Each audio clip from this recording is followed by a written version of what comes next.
Welcome, my friends, to It's Vinylly Mine's Vinyl Countdown. Yes, that's right. 12 last 12 days of the year, we're reviewing 12 vinyls. And today is day number 3, though today's film claims the adventure begins. Yes, we are looking at the 35th anniversary edition release of the Remo Williams soundtrack from Craig Safan. Yes, Remo Williams, The Adventure Begins. We covered it on our spoiler room a while back. The cult action film, while it has some problematic casting, is still very entertaining based off of the Destroyer series. Now, when it first came out, it didn't do that well, but since then it has developed a cult following, stars a few very talented individuals, some other familiar faces in here as well.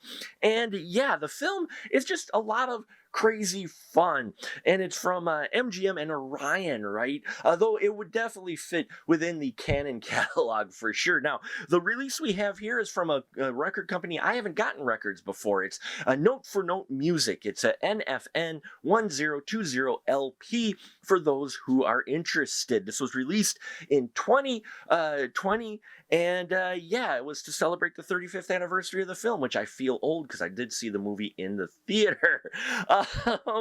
Now, enough of me babbling about this. We're going to drop the needle and take a closer look at this release. And yeah, I'm very excited for it. So here we are, Remo Williams, The Adventure Begins. This is just like on the poster. I love this art, this painting from this iconic scene, inspired by the iconic scene from the film for sure. Here we have Remo hanging on for dear life at the Statue of Liberty, original MGM motion picture soundtrack. Over here, 35th anniversary edition label, and then of course in big letters, because this is a big soundtrack, very bombastic soundtrack, we have music composed and conducted by Craig Safan, and Remo Williams, The Adventure Begins title there. So as far as the spine goes, we have here yellow on black, which I do like. It makes the text stand out, note for note music. And then on the back, oh, look at this. This is sharp. We got our production stills there. Chun, that's the casting and the character that is very problematic looking back on it for sure. And even was back then, but we didn't have the internet to really voice our opinions on it. And then, of course, Fred Ward there looking badass as the title character. Up here we have our track listings. Yes, 2 vinyl records are in this release. So excited, so much music from this film that I just love. The credits here for the record production. And look at this.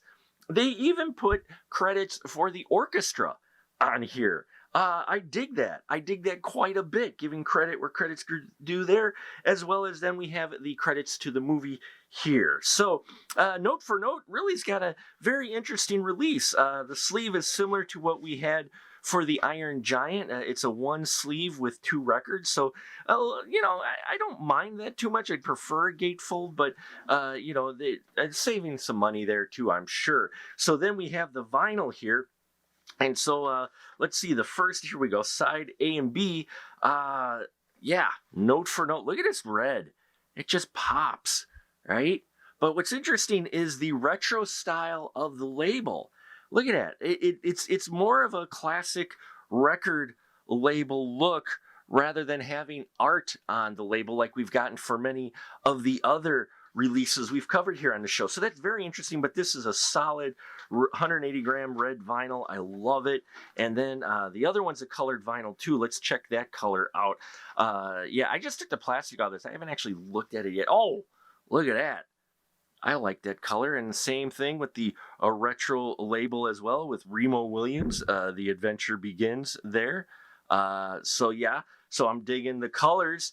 You know, and colored vinyl, that's the thing, right? But sometimes colored vinyl can be a dirty pressing. Sometimes it can be a clean pressing. So what is this? Well, we're going to find out, because this, I can't wait. It pulled from the original 1/4-inch tapes that Craig Safan had for this soundtrack.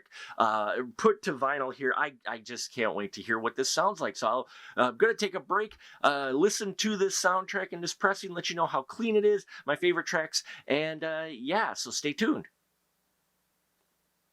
Hey everyone, you looking for even more content as well as want to have a say in what we review here on It's Finally Mine? Then head on over to our Patreon page, patreon.com/specialmarkproductions, where you can join one of our 3 tiers and get access to exclusive content, VIP episodes, and more. Plus take a monthly poll to decide what we review here on It's Finally Mine. Join one of our 3 very affordable tiers and have your voice heard. We look forward to seeing you there so we can do more here.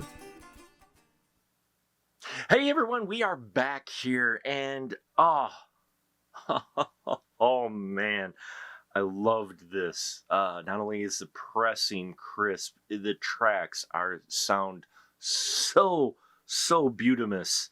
I enjoyed all of the tracks on here. I like all this music. I like Craig Safin. He did the soundtrack to another one of my favorite soundtracks and favorite movies, The Last Starfighter, and the music and orchestrations are very familiar here, but it's definitely its own music. And man, if I could get The Last Starfighter on vinyl, I would love it, but right now it's just a little too out of my price range. Well, a lot out of my price range. But back to this, the main title.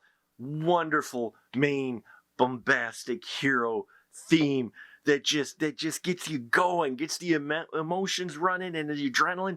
But Craig can also do Quiet, the track for Obstacle Course in here. Obstacle Course / Bad Gun. I love that track. I love the theme that he does for Chun as well. It is this beautiful melodic theme. And then when Chun does some of his master martial arts stuff, he uses just a single stringed instrument, which adds another layer, another character to this sound that he gets you. Chun and Remo on here as well. The track Chun and Remo on side C is beautiful, is wonderful to listen to. But my all-time favorite track still, and it's just the way it builds up and everything, and it's not just because it's also one of my favorite scenes in the film, is Chun Walks on Water. Just such a wonderful sound cue, and the way it accents the last line of the film as well. I love that track, but I love this whole soundtrack. Craig Safin is a great composer, and he made some wonderful sounds. He did Nightmare on Elm Street 4, I do believe it was as well, and that's some great music in there. And yeah, you get extra tracks too on here, folks. Extra tracks. The Calliope 2 is the Chun's theme, but with a Calliope. Sounds awesome. I love the alternate take on The Plot Thickens. And the little bombastic cue we get at the end, pickup 4, is great and a wonderful addition. You get all the music, folks. So yeah, this is a comprehensive collection of all the music cues from this wonderful movie, except for the film music called What If. There's a track, a vocal track done, and it's by the Styx member.